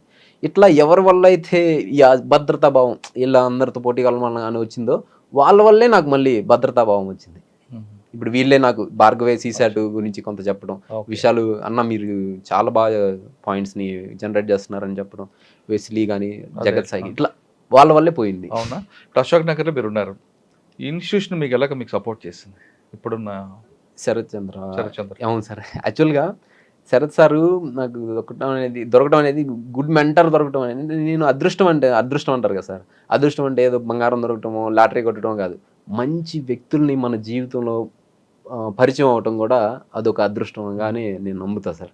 ఎందుకనంటే ఇప్పుడు శరత్ సార్ ఉన్నారు, శరత్ సార్ ఏం చేశారంటే నన్ను అర్థం చేసుకున్నారు, నా కెపాసిటీస్ ఏంది, నా వీక్నెస్ ఏంది, నా స్వాట్ అనాలిసిస్ చేసి నాకు ఏమేం చేయాలి, ప్రిలిమ్స్కి ఏం చేయాలి, మెయిన్స్కి ఏం చేయాలి, ఇంటర్వ్యూకి ఏం చేయాలి, ప్రిలిమ్స్కి నోట్స్ ఎలా ప్రిపేర్ చేసుకోవాలి, తర్వాత మెయిన్స్ అప్పుడు నేను లాస్ట్ టైం 2019 అటెంప్ట్ అప్పుడు ఒక 110 మార్క్స్కి వదిలేసి వచ్చా. సో ఈ 110 మార్క్స్ వదిలేకుండా వచ్చుంటే నేను సర్వీస్లో ఉండేవాడిని సర్వీస్లో. సో దీన్ని ఏం చేయాలి, దీని అడ్రస్ అంటే ఈ విధంగా చేయాలి, ఇట్లా నాకు పర్సనలైజ్ చేసేసి శరత్ సారు ప్లస్ నన్ను ఊరికే ఎవ్రీడే రాయమంటారు, ప్రతిరోజు రాసి ఒకే ఒక ఆన్సర్ ఒక A4 షీట్లో రాసి పంపిస్తే ఆయనకి ఎంత టైం ఉన్నా నాకు టైం కేటాయించి చేశారు. ఇంకా ఒక పాయింట్ ఆఫ్ టైంలో నేను ప్రిపరేషన్ అంటే కొంత సార్ నేను డూమేట్ వెళ్ళిపోతున్నాను, నాకు వేరే ఎగ్జామ్స్ కూడా చూస్తాను, ఇది అల్లా అయ్యేటట్టు కాదన్నట్టుంటే సరే నీకు ఒక క్వశ్చన్ పేపర్ ఇస్తాను, ఆ క్వశ్చన్ పేపర్లో క్వశ్చన్స్ రాసేసి నాకు ఇచ్చేసి వెళ్ళిపో అన్నాడు. రాసి ఇచ్చాను. ఇచ్చిన తర్వాత మళ్ళీ ఆయన ఇంకో క్వశ్చన్ పేపర్ ఇచ్చాడు, ఆల్రెడీ రాసిన పేపర్, ఈ రెండు చూడు దేంట్లో ఎక్కువ పాయింట్స్ ఉన్నాయి, దేంట్లో ఎక్కువ రాసి ఉన్నాయని చూస్తే ఆల్రెడీ అది ఒక సర్వింగ్ చేస్తున్న సెలెక్ట్ అయిన IPS ఆఫీసర్ పేపర్ అనమాట. చూడు కొన్ని క్వశ్చన్స్ నువ్వు ఆయన కంటే కూడా నువ్వు బాగా రాస్తున్నావు, ఓన్లీ సీసాట్ దాన్ని ఒక్కదాన్ని 4 మిస్ ఖచ్చితంగా ర్యాంక్ వస్తుంది చెప్పారు. ఆయన మాట సర్వ్ చేశారు, నాకు ప్రతి చోట ప్రిలిమ్స్ మెయిన్స్ ఇంటర్వ్యూ అన్ని స్టేజ్లో హెల్ప్ చేశారు. మీరు పోలీస్ కానిస్టేబుల్ చేస్తున్న సమయంలో కానీ తర్వాత కానీ మీరు దగ్గర పోలీస్ డిపార్ట్మెంట్ రిలేషన్ ఉన్నారు కదా, ఎప్పుడైనా క్రైమ్ డైరీస్ ఇంటర్వ్యూస్ మీలో ఒక చర్చకు వచ్చింది ఎప్పుడైనా? చాలాసార్లు వస్తుంది సార్. ఎందుకనంటే సమాజం ఉంటుంది, సమాజం అంతా కంప్లైంట్స్ అంటే ఒక చట్టము లేకపోతే సమాజం ఒక పూలప్ అయ్యి పాపులర్ సావరెంటీ పార్లమెంట్ ద్వారా ఎక్స్ప్రెస్ అయ్యి దాని ద్వారా చట్టాలు వస్తాయి. అవును. సో ఈ చట్టాలు అనేటువంటి వాడిని అందరూ ఫాలో అయితే ఓకే, వెల్ అండ్ గుడ్. కానీ డీవియంట్ బిహేవియర్ ఉంటుంది. ఎక్కువ మంది ఈ డీవియంట్ బిహేవియర్ గురించి మాట్లాడటానికి ఇష్టపడరు. ఇటు ఎందుకురా వాడు పెరద్ర పుట్రా వాడిని వదిలేసేయని అంటారు. సో అంటే వాడిని పట్టించుకోవడానికి ఇష్టపడరు. సో అట్లా సమాజంలో ఉన్నటువంటి డీవియంట్ బిహేవియర్ దాన్ని క్రైమ్ రూపంలో ఎక్స్ప్రెస్ అవుతూ ఉంటుంది. సో ఈ క్రైమ్ని చర్చించటం, దాని సున్నితమైనటువంటి అంశంగా మీరు దాన్ని తీసుకొచ్చి ప్రజలకి దాన్ని విభిన్న దృక్పథంలోంచి, మీ దృక్పథం ఒకటి, ప్రజలది ఒక దృక్పథం ఉంటుంది, ఆఫీసర్స్ది ఒక దృక్పథం ఉంటుంది. ఈ మూడింటిని జోడించి ఒక చోట ప్రజెంట్ చేయటం అనేటువంటిది that is a beautiful job sir అది యాక్చువల్గా. దానివల్ల ఏమవుతుందంటే నేరాలు యొక్క సరళి అంటే ట్రెండ్ ఎలా ఉంది, ఆఫీసర్స్ ఆ నేరం పట్ల ఎటువంటి దృక్పథాన్ని కలిగి ఉన్నారు, అదేవిధంగా చట్టంలో ఉన్నటువంటి లోపాలు కావచ్చు ఒకటి. రెండోది నేరం చేసిన వ్యక్తి యొక్క స్వతహాగా చేసేటువంటి మోటివ్ ఏదైతే ఉంటుందో దానికంటే కూడా ఎక్స్టర్నల్ ఫ్యాక్టర్స్కి ఎక్కువ ఇన్ఫ్లుయెన్స్ అవుతాయి. సో ఇవి ఎట్లా ఇన్ఫ్లుయెన్స్ చేస్తాయి వ్యక్తిత్వాన్ని. సో దానివల్ల ఆ వ్యక్తి యొక్క జీవితం, ఆ వ్యక్తి యొక్క కుటుంబం, ఆ వ్యక్తి యొక్క గౌరవం అనేటువంటి ఎట్లా ఇంపాక్ట్, ఇన్ని అంశాలు మీ క్రైమ్ డైరీ ఇంటర్వ్యూస్ ద్వారా తెలుసుకోవచ్చు sir. So that is a very beautiful thing. That is why మీకు ఇంటర్వ్యూ స్టార్టింగ్ ముందే మీరు రికార్డ్ చేయడానికి ముందు కూడా I'm feeling very happy to meet you sir అని చెప్పింది. సార్ ఒకసారి మనం వెనక్కి వెళ్దాం. ఇప్పుడు మీకు 780 ర్యాంక్ వచ్చింది, ఇంకొకసారి అటెంప్ట్ చేయాలి ఎందుకు అనుకుంటున్నారండి? దానికి ఉన్నాయి సార్ రీజను. మీరు నాకు కూడా అడిగారు పోలీసు మీరు IPS అయితే ఇంకా బాగుంటుంది అని. అంటే ఇంకో చెప్పండి, మీరు ఇప్పుడు ఒకవేళ ఇంటర్వ్యూలో సెలెక్ట్ అయిన తర్వాత ఆప్షన్లో మీకు IAS IPS వచ్చింది అనుకోండి, దేని మీరు ప్రయారిటీ ఇస్తారు? సార్ నేను ఐఏఎస్కే ప్రిఫరెన్స్ ఇస్తాను సార్. ఓకే. వై బికాజ్ నాకు ఈ సమాజంలో ఇప్పుడు నాలాగా ఉన్న పిల్లలు ఉన్నారు, వాళ్ళకి ఇప్పుడు నాకన్నా సపోర్ట్ సిస్టమ్ ఉంది, ప్లస్ అది నా ఎబిలిటీస్ ప్లస్ నాకున్న బ్యాక్గ్రౌండ్ కావచ్చు, నా సోషల్ కన్స్ట్రక్ట్ కావచ్చు. సో వీటన్నిటి ద్వారా నాకు సపోర్ట్ సిస్టమ్ అనేది మొబిలైజేషన్ అయ్యింది. కానీ అది లేని వాళ్ళ పరిస్థితి అండి. సో అటువంటి వాళ్ళకి కూడా నా వంతు కృషి చేయాలి, వాళ్ళకి హెల్ప్ చేయాలి, రిసోర్సెస్ని. కానీ నా వ్యక్తిగత హోదాలో నేను అన్ని వేల కోట్లు లేకపోతే ఇన్ని మానిటరీ రిసోర్సెస్ నేను పర్సనల్గా నా దగ్గర లేవు. సో నేనేం చేయాలను, ఒక డెసిషన్ మేకింగ్ పొజిషన్లో ఉన్నాను అనుకో, గవర్నమెంట్ రిసోర్సెస్నే నీడీ పీపుల్కి అందించగలుగుతా. ఒకటి. రెండోది ఏంటంటే నేను బలంగా చాలా దృఢంగా ఐఏఎస్ అవ్వాలి ఎందుకు అనుకుంటున్నాను అంటే, మనకి 108 సర్వీస్ ఉంది సార్. మనకి ఎక్కడన్నా యాక్సిడెంట్ అయితే వచ్చి అయ్యో కుర్రోమర్రో అనుకుని కాల్ చేస్తే వచ్చి తీసుకెళ్ళి హాస్పిటల్లో చేసి అంత ఆపరేషన్ చేస్తారు. ఏదైనా ఇబ్బంది అయితే ఫ్యామిలీ వాళ్ళు ఇల్లు అయితే హాస్పిటల్లోనే ఇన్పేషెంట్ వాడు. కానీ జంతువులకు అలా లేదు కదా సార్. జంతువులు మీరు హైవే మీద మీరు ట్రావెల్ చేసి ఉంటారు, కొన్నిసార్లు జంతువులు కొట్టి ఉంటాయి. మీరు ఏదైనా హెల్ప్ చేద్దామని దిగినా కూడా దానికి ఏదైనా వాటర్ పోయటమో లేదంటే కొద్దిగా పక్కనే నెట్టేయటం అదే చేస్తారు. కానీ మీరు దాన్ని తీసుకుని వెళ్ళలేరు. మీరు చేయాలని హెల్ప్ చేయాలని ఇంటెన్షన్ ఉన్నా కూడా చేయలేరు. సో మేము మూగజీవులు ఎంత బాధపడతాయి సార్, ఎంత బాధపడతాయి. సో వాటి యొక్క వేదనని మనం అర్థం చేసుకోలేం. సో అవి చెప్పలేవు కూడా. సో వాటికి కూడా నేను 109 సర్వీస్ అనేటువంటిది తీసుకురావాలి. దానికోసంగా నేను ఒక ఐఏఎస్ ఆఫీసర్గా ఉంటే పాలసీ మేకింగ్లో కావచ్చు, సజెషన్స్. ఇప్పుడు మీరు అన్నారు ఒరిస్సా సీఎం గారికి ఒక సజెషన్ ఇచ్చారు, కేఎన్ కుమార్ గారు అస్సాం మేఘాలయలో డెసిషన్ మేకింగ్ పొజిషన్లో ఉన్నారు. అటువంటి పొజిషన్లో ఉన్నప్పుడు నేను ఖచ్చితంగా సీఎంస్కి కానీ ప్రజాప్రతినిధికి కానీ చెప్పి, ప్రతి జీవిలో దేవుడు ఉన్నాడు, ప్రతి జీవి ప్రాణం మనిషి ప్రాణం అంత ముఖ్యమైనది కాబట్టి 109 సర్వీస్ని మనం తీసుకొస్తే వాటి ప్రాణకోటికి కూడా మనం హెల్ప్ చేసినట్టు ఆ పుణ్యం ఉంటుందని చెప్పి అటువంటి వాటిని ఇంట్రడ్యూస్ చేయాలి. అట్లా ఐకానిక్ ప్రాజెక్ట్స్ నా మైండ్లో కొన్ని ఉన్నాయి సార్. ఆ ప్రాజెక్ట్స్ కొన్ని ఉన్నాయి మైండ్లో. మీ ప్రాజెక్ట్స్ ఉన్నాయి, మీరంతా కూడా పేద ప్రజల కోసం, మూగజీవుల కోసం మంచి ఆలోచన ఉన్నారు. కానీ మీరు చేసిన పాలసీని ఇంప్లిమెంట్ అవ్వాలంటే అక్కడ పొలిటీషియన్ సపోర్ట్ ఉండాలి. ఎస్, పార్లమెంట్ అవ్వచ్చు, అసెంబ్లీ అవ్వచ్చు. అక్కడికి వచ్చేసరికి మీ పాలసీకి ఎగ్నిస్ట్గా ఎక్కువ మంది ఉంటారు. వాళ్ళకి మైలేజ్, పొలిటికల్ మైలేజ్ వచ్చిన పాలసీకే ప్రయారిటీ ఇస్తారు తప్ప మీరు మూగజీవులకి చేస్తామన్నా లేదా ఇంకోటి చేస్తామన్నా మైలేజ్ రాని ప్లాన్స్కి వాళ్ళు సపోర్ట్ చేయరు జనరల్గా. Correct right. అటువంటప్పుడు మీ డెసిషన్ వల్ల మారుతుందా, నేను అనుకుని సాధించలేదు అని మరొకసారి రిజైన్ చేస్తారా? ఏమో సార్, అటువంటి రిజైన్ చేసి ఇప్పుడు అన్నమలై గారు ఉన్నారు తమిళనాడులో, ఆయన కెరీర్ని స్టార్ట్ చేసుకున్నప్పుడు ఒక ఐపీఎస్ ఆఫీసర్గా చేయాలనుకున్నారు. సో అటువంటి డెసిషన్ మేకింగ్ ఈ దేశానికి బలం ఏంటంటే యువత డెమోగ్రఫిక్ డివిడెండ్ స్టేజ్లో ఉంది. ఒకప్పుడు సారా ప్యాకెట్లు, పులిహోర ప్యాకెట్లకి ఇస్తే ఓట్లు వేసే ఓట్లు. ఈరోజు యువత సోషల్ మీడియా చేతిలో పట్టుకున్నారు. They are well aware of it. కొంతమంది ఉన్నారు పొలిటికల్ అలైన్మెంట్స్ ఉన్న వాళ్ళు ఏంటంటే మంచిని కోరుకుంటున్నారు సార్.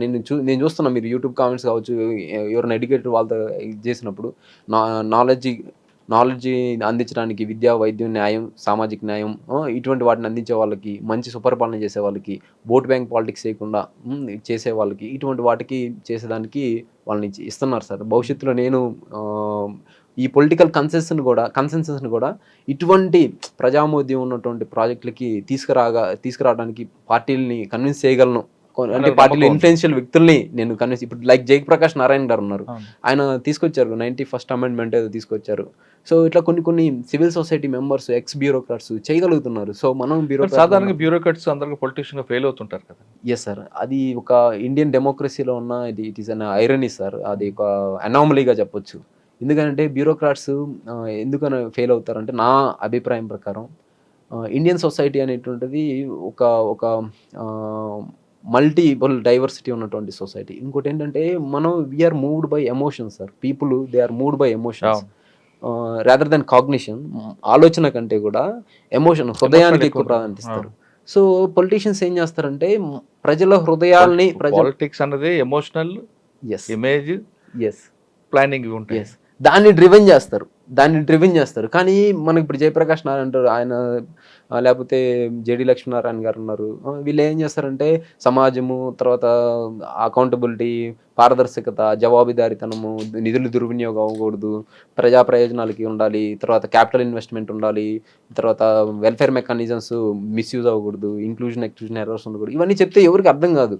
అదే నువ్వు రాగానే తర్వాత నువ్వు వాళ్ళని ఎమోషన్స్ని రెచ్చగొట్టే విధంగా లేకుంటే సమ్ హౌ పీపుల్ని మానసికంగా గెలుచుకునే సంవత్సరాల తర్వాత నాకు అది చూపిస్తా అంటే జనం నమ్ముతారు కదా. చేసే విధంగా చేయొచ్చు. కానీ వాట్ ఐ బిలీవ్ ఈస్ ఫ్యూచర్లో the society is getting transformed in a rapid manner. Fourth industrial revolution, robotics, cybernetics and the brain chips ఇటువంటి అన్నీ వచ్చినప్పుడు పీపుల్ యొక్క కాగ్నిషన్ కి ఇంపార్టెంట్ పెరుగుతుంది సార్. ఇప్పుడు మనకి ఫుడ్, బెడ్ వీటి వరకు ప్రాధాన్యత, తర్వాత మారింది సిచ్యువేషన్, విద్యా వైద్యానికి మనుషుల ఆయ ప్రమాణం పెరిగింది.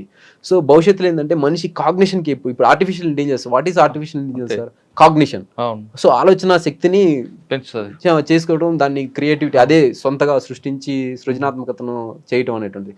సో ఈ ఆలోచన శక్తికి ప్రాధాన్యత పెరుగుతుంది. సో భవిష్యత్తులో కూడా ఈ ఆలోచన శక్తికి ప్రాధాన్యత అనేటువంటిది పెరుగుతుంది. మీరు ఆలోచన మంచిదే, కానీ యూనిఫామ్ సర్వీస్కి ఎక్కువ ప్రయారిటీ ఉంటుంది కదా, జనంలో కూడా ఎక్కువగా లైక్ చేస్తారు కదా. ఒక ఐపీఎస్ ఆఫీసర్ వేరు, ఐఏఎస్ ఆఫీసర్ చూస్తే ఐఏఎస్ ఆఫీసర్కి ఎక్కువ పవర్ ఉంటుంది, ఫస్ట్ క్లాస్ మేజిస్ట్రేట్ అని తెలుసు. కానీ జనంకి వచ్చేసరికి యూనిఫామ్ సర్వీస్లో ఒక ఐఏపీఎస్ జరుగున్న క్రేజ్ అనేది వేరేగా ఉంటుంది. Yes sir, I agree with your point of view sir. Uniform సర్వీస్కి ఉన్నటువంటి క్రేజ్ ఎందుకనంటే that is police is the direct manifestation of power sir. Direct manifestation of power. ఇక్కడ ఐఏఎస్ దగ్గర కూడా, డిస్ట్రిక్ట్ మ్యాజిస్ట్రేట్ దగ్గర కూడా పవర్ ఉంటుంది, కానీ ఆయన డైరెక్ట్ మేనిఫెస్టేషన్ చేయరు, ప్రజలని డైరెక్ట్ ఇంపాక్ట్ చేయరు, ఆయన ఇండైరెక్ట్ గా ఇంపాక్ట్ చేస్తుంటారు. ఇప్పుడు మనకు రేషన్ ఉంటుంది, పేదవాడు రోజు అన్నం తింటాడు, అది మన కలెక్టర్ గారి ద్వారా అది ఆ ప్రోగ్రామ్ అమలవుతుందని తెలియదు పేదవాళ్ళకి, మెజారిటీ పేదవాళ్ళు.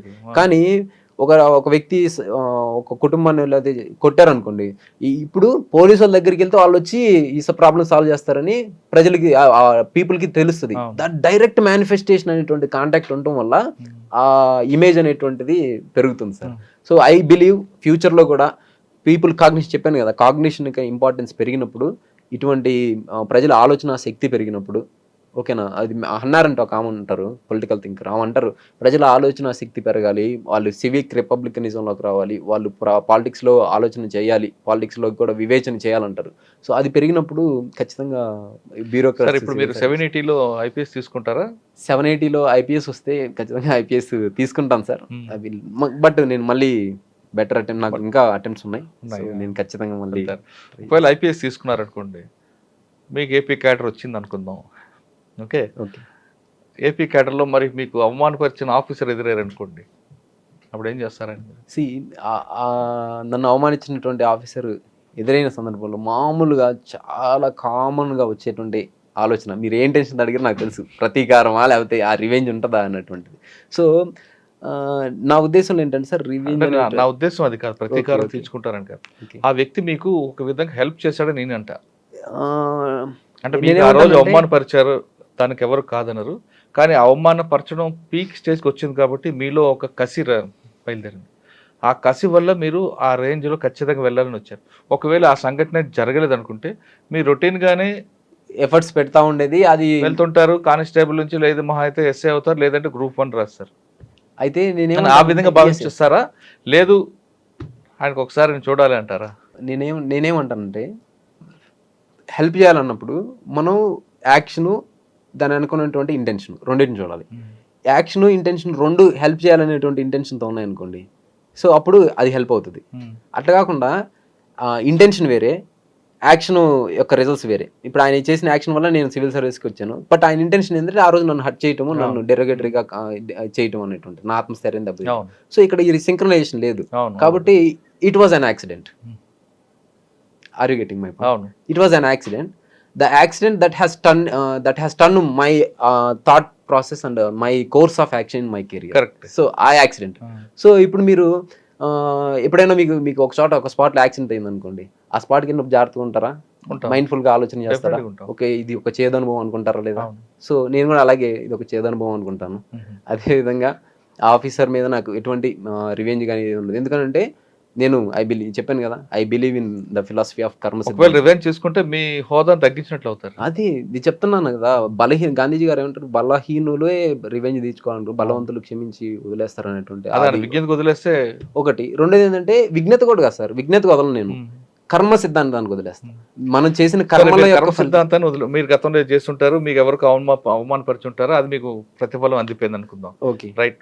ఒకవేళ మీరు ఐపీఎస్ ఆఫీసర్ అయ్యారు, కానిస్టేబుల్ నుండి మీరు చూశారు, కానిస్టేబుల్కి అరే తురే అని పిలవడం, పేర్లు పెట్టి పిలవకుండా నెంబర్ పెట్టి పిలవడం, అంటే కానిస్టేబుల్ అంటే వాళ్ళ దృష్టిలో ఒక చిన్న స్థాయి, ఒక ఆఫ్టర్ ఆల్ కానిస్టేబుల్ అని మీకు ఒక ఆయన అన్నారు అంటున్నారు కదా, అటువంటి వర్డ్స్ మాట్లాడతారా? లేదు ఆ కష్టం నష్టం ఆ గౌరవం వాళ్ళకున్న మానసిక శోభ, వాళ్ళకు ఒక ఆత్మగౌరవం ఉంటుందని గుర్తించి వాళ్ళు కూడా, అంటే ర్యాంక్ అనేది డిఫరెంట్, లెవెల్ అనేది ఒక వేరేగా ఉంటుంది, కానీ వాళ్ళు కూడా సమానంగా గుర్తిస్తారు మీరు? సార్ యాక్చువల్గా ఇప్పుడు పోలీసింగ్ విధానం అనేటువంటిది చేంజ్ అవుతూ ఉంది. మనం ఇంకా బ్రిటిషర్స్ ఆ లెగసీ ఆ మూలాలు కొన్ని అనేటువంటివి ఉన్నాయి. పోలీసింగ్ అనేటువంటిది 90% ఐ మీన్ 85% లోయర్ ర్యాంక్ పీపుల్తోనే అది మీరు అన్నట్టు police constable basic pillar. So వాళ్ళని మనం ఇంకా ఉత్సాహపరిచి వాళ్ళ దగ్గర ఉన్నటువంటి టాలెంట్స్ని బయటికి తీసి చేయాలంటే, ఇప్పుడు ఒక కన్స్ట్రైన్డ్ సిచ్యువేషన్లో ఒక ఫ్లవర్ బ్లూమ్ అవ్వదు. అదే ఒక స్వేచ్ఛాపరమైన వాతావరణంలో వాళ్ళకు ఉన్నటువంటి ఎబిలిటీస్ని రియలైజ్ అవ్వాలంటే ఫ్లవర్ అనేది బ్లూమ్ అవుతుంది. అట్లా ఇప్పుడు ఏముందంటే నా అబ్జర్వేషన్లో ఈ ఆఫీసర్ హైయర్ ఆఫీషియల్స్, మీకు ఇంకొక విషయం, డైరెక్ట్ ఐపీఎస్ రిక్రూట్స్ ఉన్నారా అయిన వాళ్ళు. సో ఆ ఆఫీసర్స్ చాలా ఎంపతితో ఉంటారు సార్, చాలా మంచి ఆలోచనతో ఉంటారు, గుడ్ గవర్నెన్స్ ఇవ్వాలంటారు. కానీ ఈ లోయర్ లెవెల్ పీపుల్ ఉంటారు, వాళ్ళు కూడా వీళ్ళు చెప్పింది చేయడానికి రెడీగా ఉంటారు. కానీ ఈ మధ్యలో ఉంటారు చూసారు, ఎస్ఐ, సబ్ ఇన్స్పెక్టర్, డిఎస్పీ, ఈ ర్యాంక్లో అంటే ప్రమోటీస్ వీళ్ళు ఉన్నటువంటి వాళ్ళు, ఇక్కడ ప్రాబ్లం వస్తుంది సార్. వీళ్ళు ఏంటంటే అటు హైర్ ఇది కాదు, ఈ డెసిషన్ మేకింగ్ పొజిషన్లో వీళ్ళు ఎగ్జిక్యూషన్ చేసి ఉంటారు. వీళ్ళు ఏం చేస్తారంటే మిస్ట్రీట్మెంట్ చేస్తారు సార్. సో వీళ్ళ యొక్క ఐడియల్స్ ఉంటాయా, ఇప్పుడు ఒక ఐపీఎస్ ఆఫీసర్ వచ్చి మనం సుపరిపాలన, గుడ్ గవర్నెన్స్ చేయాలి, ఫ్రెండ్లీ పోలీసింగ్ చేయాలన్నప్పుడు ఆ ఇంటెన్షన్స్ని వీళ్ళు ఎగ్జిక్యూట్ చేయరు. వీళ్ళ యొక్క అహంకార ధోరణి, వీళ్ళ యొక్క రిజిడ్ యాటిట్యూడ్స్ని ఇవ్వడం వల్ల అది జరుగుతుంది. సో నేనేం చేస్తానంటే, ఈ ఆఫీసర్స్ నాకు అన్ని లెవెల్లో తెలుసు కదా, కొత్తగా వచ్చిన ఐపీఎస్ ఆఫీసర్కి పోలీస్ కానిస్టేబుల్ లెవెల్ తెలియదు. సో నేను ఆ గ్యాప్ని అడ్రస్ చేస్తా, ఆ గ్యాప్ని అడ్రస్ చేసి ఇంక్లూజివిటీని తీసుకొస్తా డెసిషన్ మేకింగ్. ఈ రోజుకి పోలీస్ స్టేషన్స్లో జరుగుతున్న విధానం ఏంటంటే సార్, ఒక సబ్ ఇన్స్పెక్టర్ ముందు పోలీస్ కానిస్టేబుల్స్ కానీ హోంగార్డ్స్ కానీ కనీసం కూర్చోడం లేదు. అదే మీరు ఒక ఎంఆర్ఓ ఆఫీస్కి వెళ్ళండి, ఎంఆర్ఓ ఆఫీస్లో ఏదైనా డిస్కషన్ జరుగుతున్నప్పుడు ఎంఆర్ఓ గారు ఎదురు కూర్చొని అందరు స్టాఫ్ని కూర్చోబెట్టి వీడియో కాన్ఫరెన్స్ మీటింగో పెట్టడం జరుగుతుంది. సో అటువంటి బేసిక్ అది ఇవ్వాలి. తర్వాత వాళ్ళకి వీక్లీ ఆఫ్ సిస్టమ్ అనేటువంటిది ఇవ్వాలి. ఎందుకంటే మనకి ఖచ్చితంగా ప్రతి మనిషికి వీక్లీ ఆఫ్ సిస్టమ్ ఇవ్వాలనే సబ్జెక్ట్ వచ్చింది కాబట్టి 1000 మంది ప్రజలకి ఒక కానిస్టేబుల్ ఉండాలనేది పీపీఆర్ చెప్తుంది. కానీ ఇప్పుడు 1,00,000 మందికి ఒక కానిస్టేబుల్ ఉన్నారు. మ్యాన్ పవర్ లేనప్పుడు మీరు వీక్లీ ఆఫ్ స్టాటిస్టిక్స్ వేరే ఉంది సార్. ఇంకొకటి ఏంటంటే సార్, నేను బిలీవ్ చేసేది systematic organisation of resources and efficient use of resources sir. ఇప్పుడు మనకి మీ దగ్గర మనం చేయాలనుకుంటే రిక్రూట్ చేసుకుంటే గవర్నమెంట్కి చాలా మంది రిక్రూట్ చేసుకోవచ్చు. ఇప్పుడు ప్రజా వనరులు చాలా ఉన్నాయి. So that is the beauty. మనం ఇప్పుడు ఇండియన్ సొసైటీ, ఇండియన్ గవర్నమెంట్ అనేటువంటిది మనం రిసోర్స్ని ఎఫిషియెంట్గా యూజ్ చేసుకోవాలి. సో అందరిని తీసేసుకోవటం, వాళ్ళని ఎఫిషియెంట్గా యూజ్ చేసుకోలేకపోవడం అనేటువంటిది కాకుండా ఉన్న స్టాఫ్ని ఎఫిషియెంట్ ప్లానింగ్ తోటి, టెక్నాలజికలీ ఎయిడెడ్ సర్వేలెన్స్ తోటి దీన్ని తీసుకొచ్చేసి ఆర్టిఫిషియల్ ఇంటెలిజెన్స్ కావచ్చు, డేటా అనలిటిక్స్ కావచ్చు, క్రైమ్ ఇప్పుడు మనం చూస్తుంటాం, క్రైమ్ హాట్ స్పాట్స్ని చూడొచ్చు, బ్లాక్ స్పాట్స్ చూడొచ్చు, ఇటువంటి వాటిని చేసి ప్లస్ క్రైమ్ అజంప్షన్స్ కూడా చేస్తున్నారు, తర్వాత ప్రిజంప్షన్స్, ఇటువంటివి కూడా ఉన్నాయి అనమాట. సో పోలీసింగ్ దానికి సంబంధించి సో బెటర్ ప్రాక్టీసెస్, గుడ్ ప్రాక్టీసెస్ని తీసుకొని వచ్చి ఈ స్టాఫ్ని కనుక వాళ్ళని సెన్సిటైజ్ చేయాలి సార్. స్టాఫ్ని సెన్సిటైజ్ చేయాలి, వాళ్ళ వెల్ఫేర్ని ఎన్షూర్ చేయాలి, వాళ్ళకు ఉన్నటువంటి ఏదన్నా గ్రీవెన్సెస్ ఉంటే వాటిని ఫాస్ట్గా అడ్రస్ చేయాలి. సో ఇటువంటివన్నీ చేసినప్పుడు వాళ్ళకి ఏంటంటే ఇది నా డిపార్ట్మెంట్ రా పలా. ఇప్పుడు మీరు అబ్జర్వ్ చేసి ఉంటారు, నేను ఆల్మోస్ట్ 4-5 ఎస్పీల కింద పనిచేసాను సార్. రామాయపట్నం కావచ్చు, దీంట్లో కావచ్చు. ప్రతిసారి ఎస్పీ గారు మారినప్పుడు పోలీసింగ్ మారుతుంది సార్. మీరు అబ్జర్వ్ చేయండి, ఎస్పీ గారు మారినప్పుడు వర్క్ కల్చర్ మారుతుంది. సో ఎస్పీ గారు మారినప్పుడు మారిపోతుంటుంది. ఇప్పుడు సిద్ధార్థ కౌశల్ గారు ఉన్నారు, జియో అని పెట్టారు, జూనియర్ ఇన్వెస్టిగేషన్ ఆఫీసర్స్ అని. తర్వాత హెడ్ కానిస్టేబుల్స్ వీక్లీ లంచ్ అనేటువంటిది పెట్టారు. అది ఎంత బ్యూటిఫుల్ ఇనిషియేటివ్ సార్. ఒకప్పుడు నేను అసలు మీట్ అవ్వేదానికి లేదు. అంటే ఒక్కొక్క ఆఫీసర్ వచ్చిన తర్వాత వాళ్ళ వర్క్ స్టైల్ బట్టి మారిపోతుంటారు. మీరు అంటే సిద్ధార్థ్ కౌశల్ గారు జియో పెట్టారు, ఇంకొక ఆఫీసర్ భోజనం పెడతారు, ఇంకొక ఆఫీసర్ వచ్చినప్పుడు ఆ కానిస్టేబుల్ పదమే కాదు అసలు ఆఫీసర్ అని పిలవాలని కూడా సంబోధిస్తుంటారు. ఓకే, ఇక మీ డిపార్ట్మెంట్ వరకు అయింది. ఇంకా ప్రజల దగ్గరకు వచ్చారనుకుంటే, ప్రజలకి కానిస్టేబుల్ పోయి అరే తురే అని పిలిచే కాలం నుంచి బూతులు మాట్లాడే కాలం నుంచి ఈ కాలంకి వచ్చాం. ఇప్పుడు మీరు వచ్చిన తర్వాత దాన్ని అలాగే కొనసాగిస్తారా, లేదా బ్రిటిష్ పద్ధతిని కొనసాగిస్తారా? లేదు, హైలీ క్వాలిఫైడ్ ఆఫీసర్లు వస్తున్నారు కాబట్టి, కానిస్టేబుల్ కూడా బీటెక్ చదివిన చాలామంది వస్తున్నారు. ప్రజలకి రెస్పెక్ట్ ఇవ్వడం, వాళ్ళ బాధలతో వస్తే వాళ్ళ పట్ల ఎలాగ మాట్లాడాలని చెప్తారు సార్? ఇది అంటే మీకు ఒక మైండ్ సెట్ ఉంది మైండ్ కాబట్టి. సెట్ ఉంది. సో నాకున్న థాట్ని నేను ఎక్స్ప్రెస్ చేస్తాను సార్. యాక్చువల్గా పోలీస్ స్టేషన్కి వచ్చేది ఎవరు సార్? బాధలు ఉన్న వాళ్ళు వస్తారు.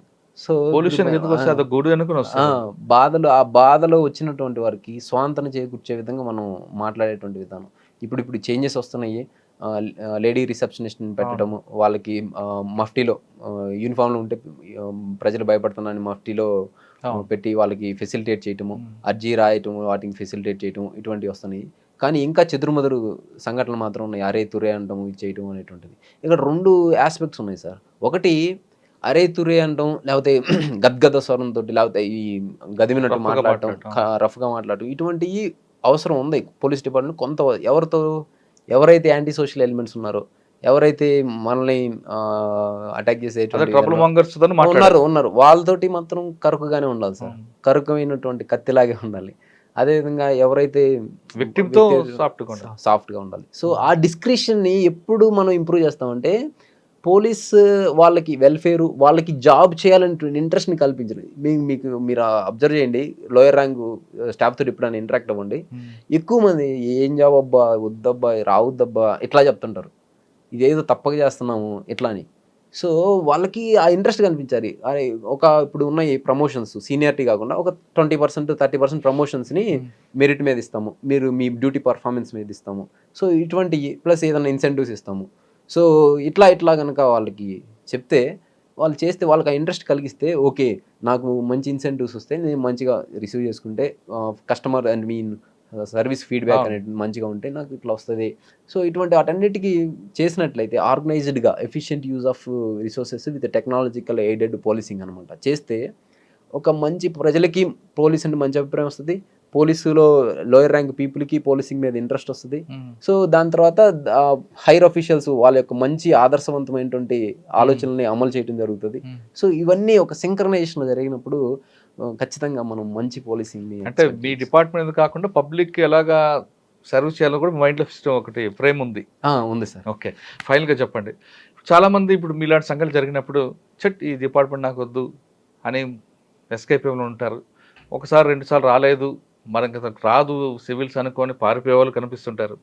అటువంటి యాటిట్యూడ్ ఉన్న వాళ్ళకి, లేదు సివిల్స్ సాధించాలి ఖచ్చితంగా కేంద్ర స్థాయి నుంచి వచ్చాం, కాన్వెంట్లో చదువుకోలేదు అనే వాళ్ళకి మీరు చెప్పే మెసేజ్? సార్ నేను చెప్పే మెసేజ్ ఏంటంటే, ఏదైనా ఒక లక్ష్యం కానీ ఒక పని కానీ చేసినప్పుడు మనసా వాచ కర్మ అంటారు కదా. సో అంతటి కమిట్మెంట్ మీరు మెయింటైన్ చేయాలి ఒకటి. రెండోది ఏంటంటే, కష్టాలు ఇవన్నీ అనేటువంటిది, కష్టాలని కాలు కింద తొక్కి విజయం అనే జెండాని పైకెత్తి చూసేయి, కష్టం అనేటువంటి కత్తిని దూసేయి, అపజయాలనేటువంటి వాటిని అడ్డగించి నరికేయి, సో కీర్తిని విజయాన్ని నువ్వు సాధించేసేయి అనేటువంటి ఇట్లాంటి ఏవైతే ఉంటాయో, సో మనం అంతటి మనసావాచ కర్మ డెడికేషన్ ఉండాలి, ఒక దృఢమైన సంకల్పం ఉండాలి సార్. మీరు అన్నారు ఎందుకు ఆస్తికుడు హనుమంతుడిగా మారానంటే, మీరు సుందరాకాండ పారాయణం కనుక చదవటం కనుక చేస్తే, దాని హనుమంతుడిని టెస్ట్ చేయడానికో లేకపోతే చేయడానికో రకరకాల ఫోర్సెస్ డీవియేషన్ చేస్తుంటాయి. అసలు ఆయన ఒక్క చోట కూడా రెస్ట్ తీసుకోడు. ఒక అచంచలమైనటువంటి దృఢ సంకల్పంతో, దృఢ నిశ్చయంతో ముందుకెళ్తూ చేస్తూ ఉంటాడు.